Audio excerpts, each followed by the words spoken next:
नमस्कार। पे मैनेजर से रिलेटेड ट्रेनिंग सेशन में आप सभी का स्वागत है। जैसा कि मैंने एसएनए से रिलेटेड ट्रेनिंग सेशन के फर्स्ट पार्ट में आपको पूरा एक डिटेल के साथ में मैंने आपको बताया था कि एसएनए का जो प्रोजेक्ट है, आईएफएमएस और पीएफएमएस का जो इंटीग्रेशन है, और उसके साथ जो एसएनए से रिलेटेड जो पूरी प्रोसेस है कि एसएनए कैसे अपने मास्टर क्रिएट करेंगे, सब कंपोनेंट या कंपोनेंट से रिलेटेड, और उसके अलावा जो लिमिट अलोकेट है वो लिमिट अलोकेशन कैसे की जाएगी अपने एजेंसीज के लिए, और खुद के लिए जो बजट ओपनिंग बैलेंस वगैरह कैसे एंटर करेंगे, ये मैंने एसएनए से रिलेटेड पूरा पार्ट आपको जो है एसएनए पार्ट फर्स्ट के वीडियो के अंदर मैंने क्लियर किया था। आज इस एसएनए पार्ट सेकंड के जो ट्रेनिंग सेशन हमारा है, इसके अंदर में जो एसएनए के अंडर में जो इम्प्लीमेंट एजेंसी है,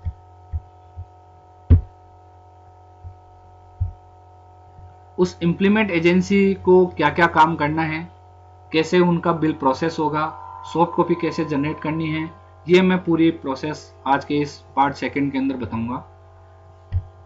इम्प्लीमेंट एजेंसी का जो लॉगिन होगा वो कैसे क्रिएट होगा, सबसे पहले मैं उसके बारे में बता रहा हूं कि जितनी भी इम्प्लीमेंट एजेंसी हैं उनका जो पे मैनेजर पर एज ए डीडीओ जो लॉगिन क्रिएट किया हुआ है, आप ऑलरेडी पे मैनेजर पे सभी एजेंसी जो है पे मैनेजर पे एज ए डीडीओ काम करते हैं, एज ए डीडीओ आप बिल बनाते हैं, तो उसी डीडीओ लॉगिन के अंदर आपको ऑथराइजेशन के अंदर एक ऑप्शन मिलेगा एजेंसी कोड मैप का। आपका जो पे मैनेजर का एज ए डीडीओ लॉगिन है, जब आप उसको लॉगिन करेंगे ऑथराइजेशन में, तो यहाँ पर एक ऑप्शन मिलेगा एजेंसी कोड मैप का। इस एजेंसी कोड मैप के अंदर आपको यहाँ पर एक रजिस्ट्रेशन करना है। यहाँ पर एसएनए का आपको नाम सेलेक्ट करना है, जो भी आपके एसएनए हैं उनको आपको नाम सेलेक्ट करना है। यहाँ पर ये हो सकता है कि कोई भी इम्प्लीमेंट एजेंसी या कोई भी डीडीओ जो है अलग अलग स्कीम से रिलेटेड हो, अलग अलग एसएनए से रिलेटेड हो, तो वो भी संभव है। तो आपकी इस जो आप एंटर करेंगे यहाँ पे, तो आप अपनी एसएनए को सेलेक्ट कर लेंगे, डिस्ट्रिक्ट स्टेट सेलेक्ट कर लेंगे, डिस्ट्रिक्ट सेलेक्ट कर लेंगे, और उसके बाद जो है ब्लॉक सेलेक्ट हो जाएगा, और यहाँ पर आपको एक एजेंसी कोड एंटर करना है। ये एजेंसी कोड जो है आपको आपका जो भी हेड ऑफ डिपार्टमेंट है या आपके जो एसएनए हैं जो इस स्कीम से रिलेटेड हैं, वो एसएनए आपको एक एजेंसी कोड आपकी ईमेल पे या आपके मोबाइल पे आपको प्रोवाइड करवा देंगे। ये एजेंसी कोड आपको यहाँ पर एंटर करना है। एजेंसी कोड जैसे कि एग्जाम्पल के लिए RJJP और फिर एक डिजिट आएगा, उस टाइप से एक कोड होगा, वो आपको एजेंसी कोड यहाँ पर एंटर करना है। आपका अकाउंट नंबर क्या है एजेंसी का, वो अकाउंट नंबर आपको एंटर करना है, और आपका IFSC कोड क्या है वो आपको यहाँ पर एंटर करना है, और उसके बाद आपको यहाँ से सबमिट करना है। जैसे ही आप यहाँ पे सबमिट करेंगे, आपका वो बैंक अकाउंट नंबर और IFSC कोड आपकी जो एसोसिएट बैंक है और जो PFMS है, वहां से आपका ये वेरिफिकेशन होगा इस अकाउंट नंबर का, IFSC कोड का, और आपकी जो एजेंसी है उसके नाम का जो है ये अकाउंट नंबर, ये सभी इंफॉर्मेशन आपकी वहाँ PFMS से वेरीफाई होगी। वेरीफाई होने के बाद आपके मोबाइल पे एक OTP आएगा, आपके मोबाइल पे एक मैसेज आएगा, उसमें आपको आपका लॉगिन आईडी और पासवर्ड आपको प्रोवाइड किया जाएगा। ये जो एजेंसी कोड है वो यूजर नेम रहेगा, और जो पासवर्ड होगा वो आपको ऑलरेडी आपके पास मैसेज के थ्रू आपको इन्फॉर्म कर दिया जाएगा। अब यहाँ पर जब आप लॉगिन करने के लिए जाएंगे संचालन.raj.nic.in पे, और एज ए आइए जब आप लॉगिन करेंगे, तो आपका लॉगिन आईडी और पासवर्ड आपको यहाँ पर एंटर करना है, और यहाँ पर आपको आइए पे सेलेक्ट करते हुए आपको लॉगिन पे क्लिक करना है। यहाँ पर आपको अपनी एजेंसी सेलेक्ट करनी है,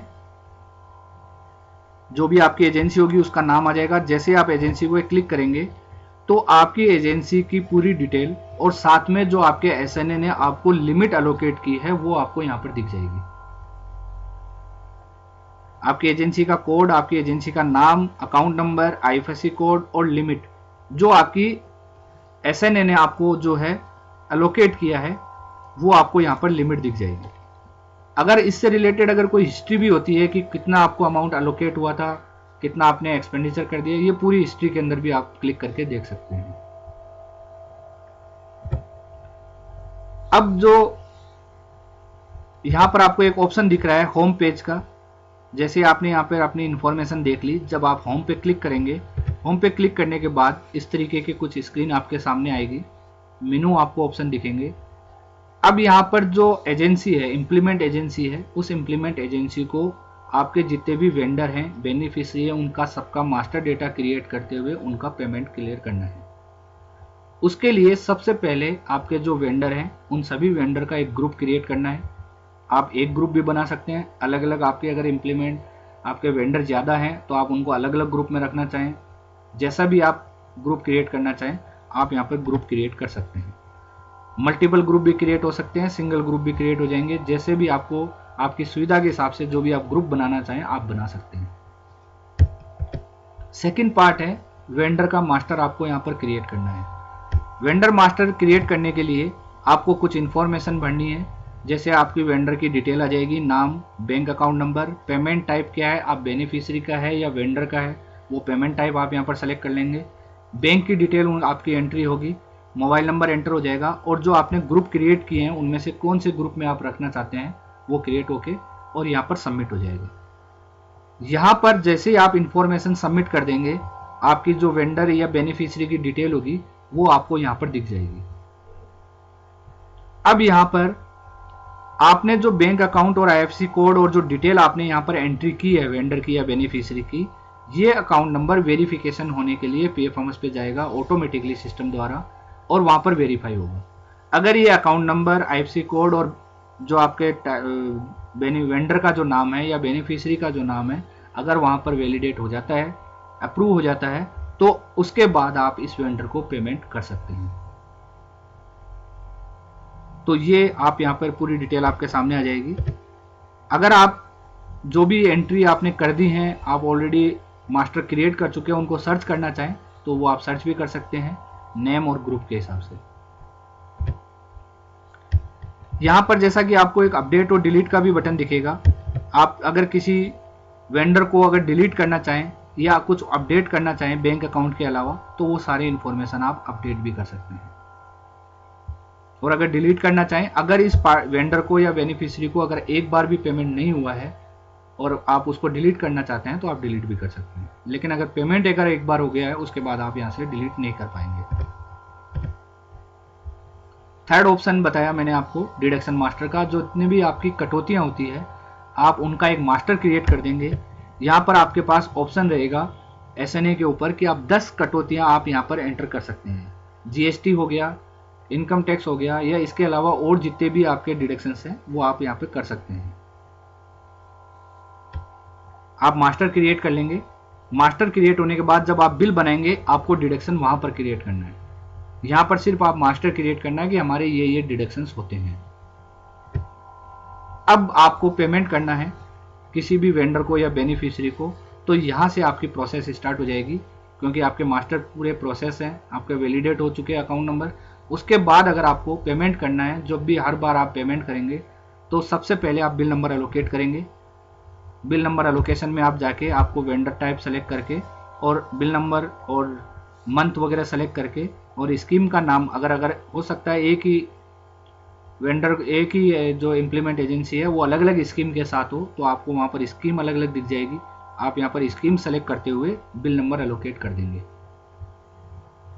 उसके बाद अगर आपको लगे कि आपने जो बिल नंबर एलोकेट किया है वो डिलीट करना है या एडिट करना है तो उसकी फैसिलिटी भी आपके पास रहेगी। आप यहाँ से डिलीट भी कर सकते हैं, एडिट भी कर सकते हैं। अब उसको आपको बिल नंबर एलोकेट करने के बाद में आपको यहाँ पर वेंडर को प्रोसेस करवाना है।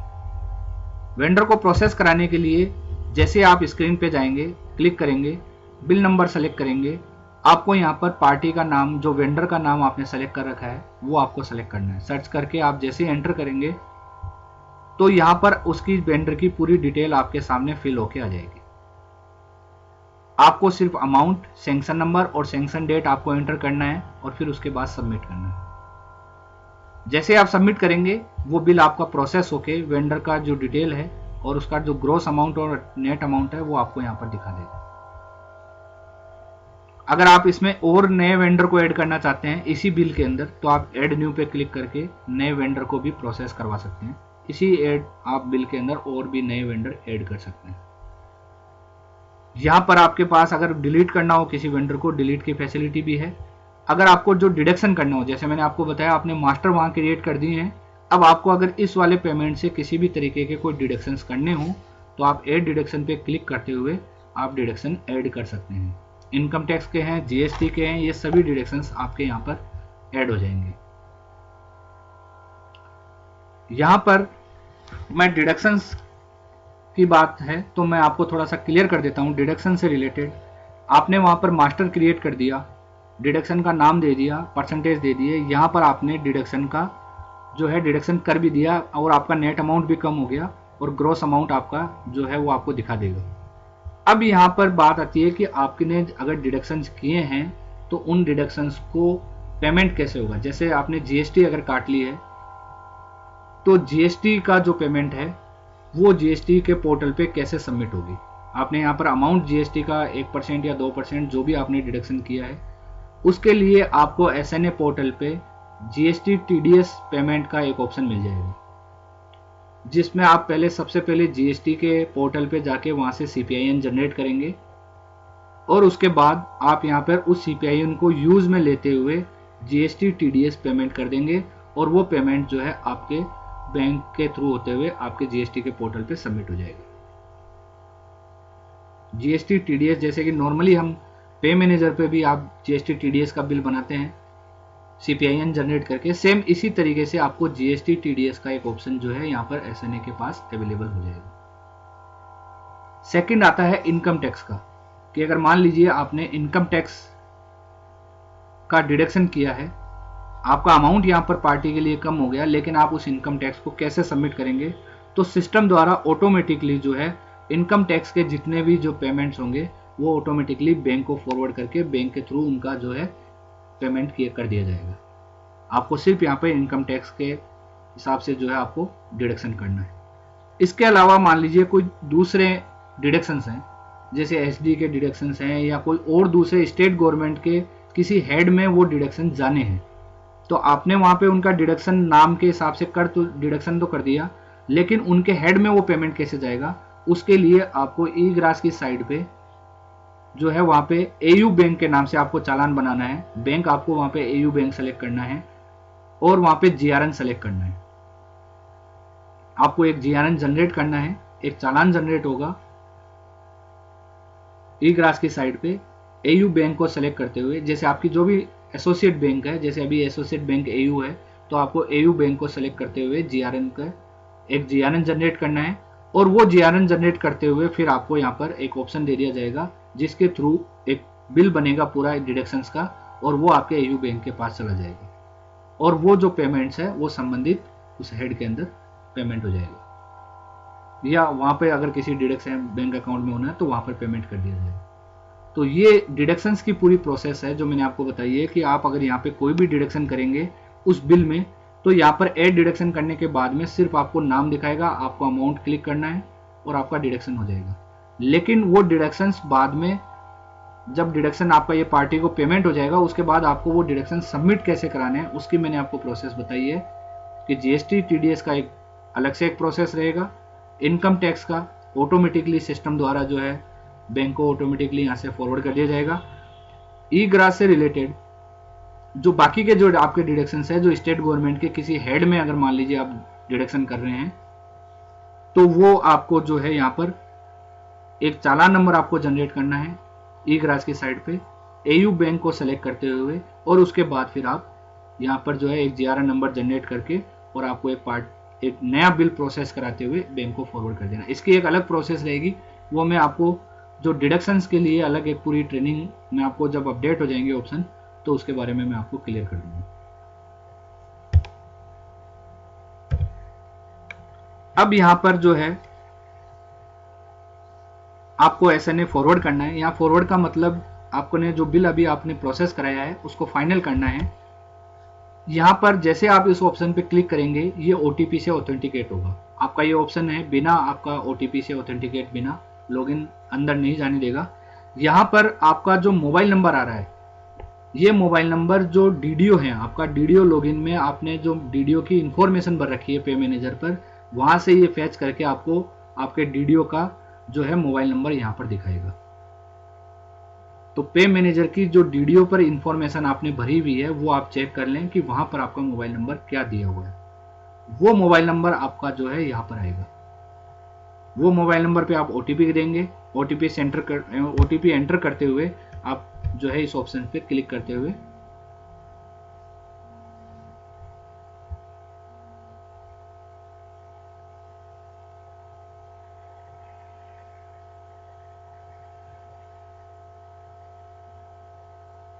इस ऑप्शन पे जब आप क्लिक करते हुए जाएंगे तो यहाँ पर आपको ये बिल आपने जो प्रोसेस कराया है वो आपको यहाँ पर दिख जाएगा।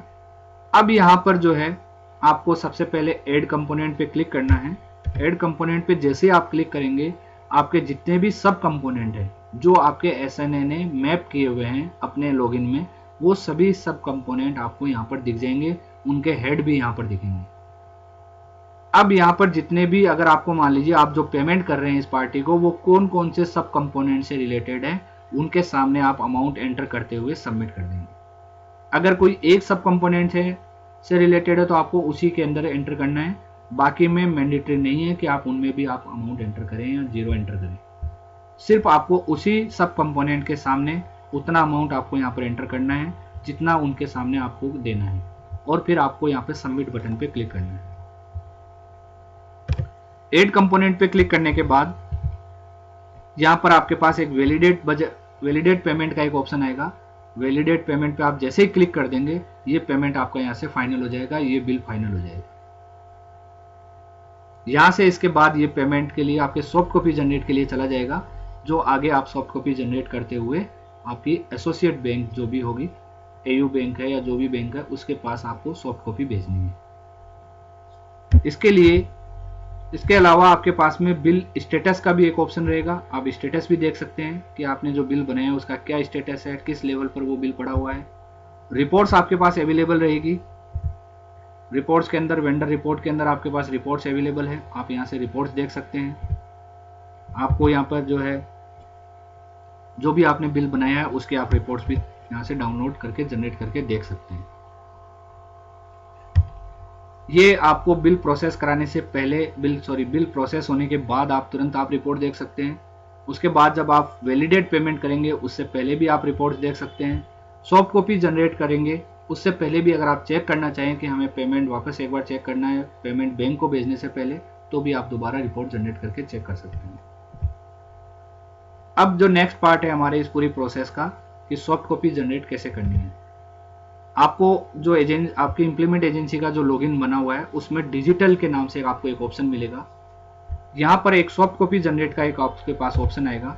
इस पर जब आप बिल और मंथ वगैरह सेलेक्ट करके जब आप शो बिल पे क्लिक करेंगे तो जितने भी बिल आपने प्रोसेस कराए हैं, जितने भी वेंडर आपने प्रोसेस कराए हैं, वो पूरी डिटेल आपके सामने यहाँ पर आ जाएगी।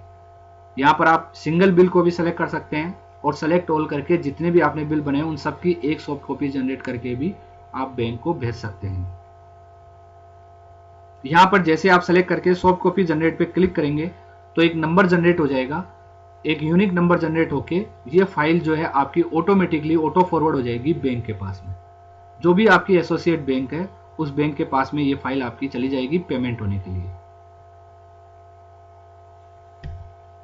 सॉफ्ट कॉपी जनरेट होने के बाद और बैंक के पास फॉरवर्ड होने के बाद जब बैंक के वहां से फीडबैक आएगा, अगर मान लीजिए किसी कारण से पेमेंट रिजेक्ट होता है तो आपको यहाँ पर रिजेक्शन का भी रीजन मिल जाएगा। आप यहाँ से रिजेक्शन का स्टेटस देख सकते हैं। और अगर पेमेंट सक्सेसफुल होता है तो आप पेमेंट सक्सेसफुल का भी आपको एक ऑप्शन दिया हुआ है, आप यहाँ से भी उसका स्टेटस चेक कर सकते हैं। ये आपकी सभी जो ऑप्शन है ये आपके इंप्लीमेंट एजेंसी के पास अवेलेबल है। तो यहाँ पर आप जब सॉफ्ट कॉपी जनरेट करेंगे तो यहाँ पर उस सॉफ्ट कॉपी जनरेट करने से पहले जो आप एक बार अच्छी तरीके से आपने जो बिल प्रोसेस कराया है उसमें टोटल अमाउंट और बेनिफिशियरी जो भी हैं, वेंडर हैं, उनकी डिटेल को एक बार अच्छी तरीके से चेक कर लें। उसके बाद आप यहाँ पे सॉफ्ट कॉपी जनरेट क्लिक करते हुए आप सॉफ्ट कॉपी जनरेट करेंगे और एक सॉफ्ट कॉपी फाइल जो है वो आपकी बैंक के पास चली जाएगी। वो बैंक जो है उसको पेमेंट करेंगे या फिर अगर कोई रिजेक्शन होता है तो रिजेक्शन हो जाएगी।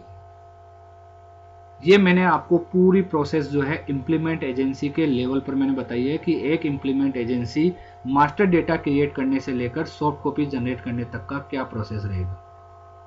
यहाँ पर अलग अलग जो रिपोर्ट्स भी अवेलेबल होगी जो भी हम रिपोर्ट्स अवेलेबल करेंगे, जो इम्प्लीमेंट एजेंसी के लिए अगर जो भी रिक्वायरमेंट रिपोर्ट्स होगी वो भी हम यहाँ पर आपको रिपोर्ट्स अवेलेबल करवा देंगे। ये पूरी प्रोसेस इम्प्लीमेंट एजेंसी के लेवल पर है। और जो मैंने पार्ट 1 जो वीडियो था, जो ट्रेनिंग का सेशन था SNA पार्ट 1, उस SNA पार्ट 1 के अंदर मैंने आपको SNA से रिलेटेड पूरा प्रोसेस समझाया था। तो हमारा जो SNA पोर्टल है sanchalan.raj.nic.in, उसकी मैंने पूरी प्रोसेस को एक बार मैंने क्लियर कर दिया है। इसमें कोई भी अपडेशंस आते हैं या डिडक्शन से रिलेटेड अगर कोई भी अपडेशंस आते हैं तो वो भी आपको जो है नेक्स्ट जो अपडेट ट्रेनिंग होगी या नेक्स्ट जो भी पार्ट होगा ट्रेनिंग का, उसके अंदर और क्लियर कर दिया जाएगा। Thank you.